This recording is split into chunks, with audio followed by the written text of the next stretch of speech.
Hello दोस्त, जय हिंद। तो चलिए आज आप लोगों का क्लास 10 का मैथ एक्सरसाइज 1.3 यानी कि समझिए तो परिमेय और अपरिमेय, ठीक है।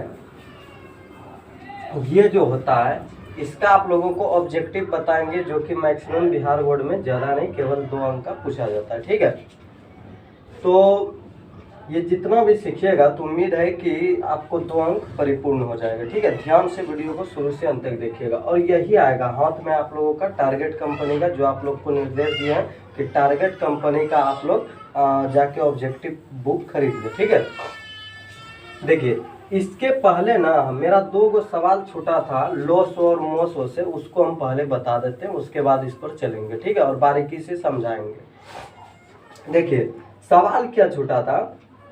एक सवाल था कि यदि, ध्यान से सुनिएगा आप लोग, कि यदि P तथा Q 2 अभाज्य संख्या, ध्यान दीजिएगा, P तथा Q क्या बोल रहा है, यदि P तथा Q 2 अभाज्य संख्या, अभाज्य संख्या समझते हैं ना आप लोग।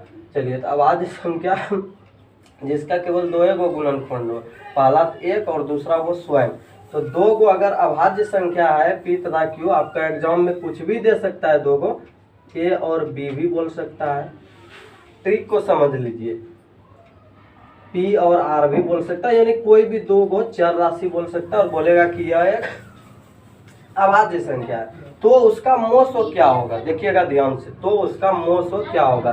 तो इसका सूत्र है, अगर ऐसा सवाल आए ना तो उसका मोसो सदैव याद रखिएगा 1 होगा। क्या होगा, 1। तो 1 में आप लोग टिक लगा दीजिएगा, याद रखिएगा, ठीक है। ये फिनिश एकदम फाइनल आंसर बोले कि यदि ऐसा सवाल आए कि P तथा Q या P तथा R या A तथा B 2 अभाज्य संख्या है, तो उसका यानी कि मोसो यानी HCF क्या होगा, तो वो आप लोग याद रखिएगा 1 होगा। क्या होगा, 1 होगा, और कुछ नहीं हो सकता है, ठीक है। जैसे अभाज्य संख्या हम बताए भी थे, जैसे कि मान अभाज्य संख्या जैसे 5 है 7 है, ये अभाज्य संख्या है, तो इसका जो गुणनखंड होगा 5 का, वो 5 गुना 1 होगा और 7 का 7 गुना 1 होगा। तो मोसो किसको कहते हैं, जो दोनों में कॉमन हो। देखिए 1 आया तो यही हो गया आपका मोसो आंसर, ठीक है। आप चलिए बात करेंगे कि पूछ देगा आपका कि एलसीएम, एलसीएम समझते हैं ना, लॉसो जिसको हम लोग बोलते हैं, ठीक है।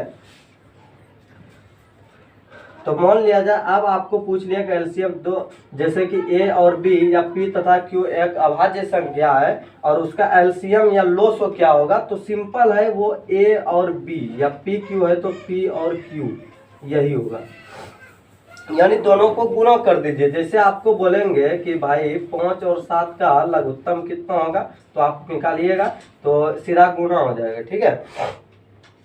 देखिए यहाँ आप सीधा याद रखिएगा, यदि 2 अभाज्य संख्या, इसको याद रखिए, 2 अभाज्य संख्या का लोसो पूछे यानी एलसीएम पूछे, तो सीधा दोनों संख्या को गुणा कर दीजिए। मान लिया जाए कोई भी संख्या A और B है तो दोनों को गुणा, ये सूत्र होगा एलसीएम निकालने का। और यदि आपसे मोसो पूछे यानी कि HCF पूछे, तो याद रखिएगा 1 सदैव, और कुछ नहीं, ठीक है। ये आपका ऑब्जेक्टिव हो गया।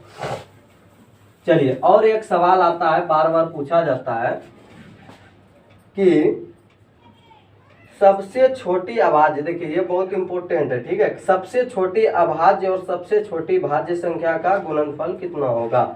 सबसे छोटी, याद रखिएगा, सबसे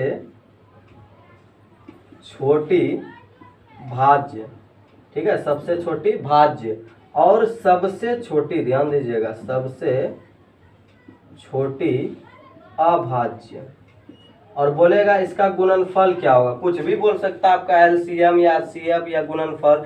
तो तीनों जानने के लिए पहले आपको ये जानना पड़ेगा ना दोस्त कि सबसे छोटी भाज्य संख्या है कौन। तो सबसे छोटी भाज्य संख्या 4 और सबसे छोटी अभाज्य संख्या 2।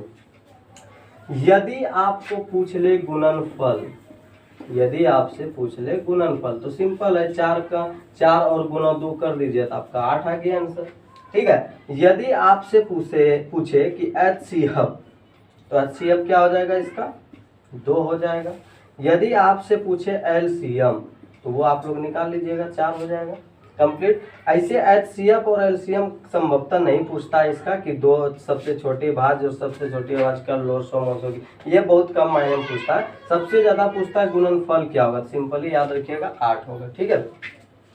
तो चलिए इसी प्रकार से बहुत सारे सवाल पूछ सकते हैं। जैसे कल हम बताए थे कि दो लगातार विषम संख्याओं का मोसो क्या होगा और दो लगातार सम संख्या का मोसो क्या होगा, ये सभी चीज हम बता चुके हैं, ठीक है, पिछले वीडियो में। और जो लोग नहीं सीखे हैं वो जाके उसे देख लीजिए, ठीक है। तो चलिए आज ये बता दिए आप लोगों को।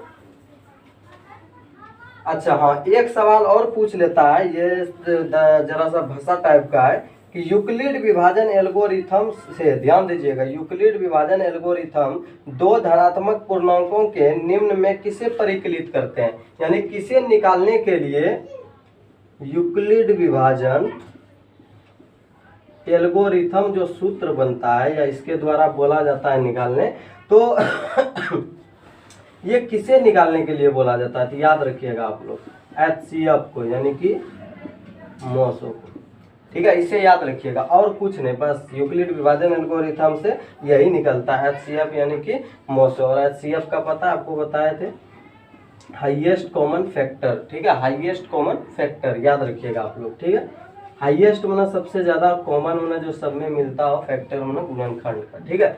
तो चलिए ये आपका हो गया HCF। और इसी तरह का ऑब्जेक्टिव आपको अगला वीडियो में हम देने वाले हैं, और वो होगा, पहले बता दें सॉरी, इसमें आपका परिमेय और अपरिमेय नहीं हो सका, तो इसके लिए अगला वीडियो पे आप लोग याद रखिएगा। बस यानी कि इस वीडियो के बाद जो आपका वीडियो अपलोड होगा वो आपका वही होगा, और उम्मीद करते हैं कि उसे ध्यान से देखिएगा आप लोग, ठीक है। चलिए और तो कोई इम्पोर्टेंट है नहीं, ठीक है, बस ये सभी चीज़। अच्छा भाज्य अभाज्य पूछ देता है, जो कि आप लोग को मालूम ही होगा, और जो बकललवा सबको मालूम नहीं है वो बेकार है तब 10वां में, ठीक है आप लोग। चलिए तो अगले वीडियो में मिलेंगे।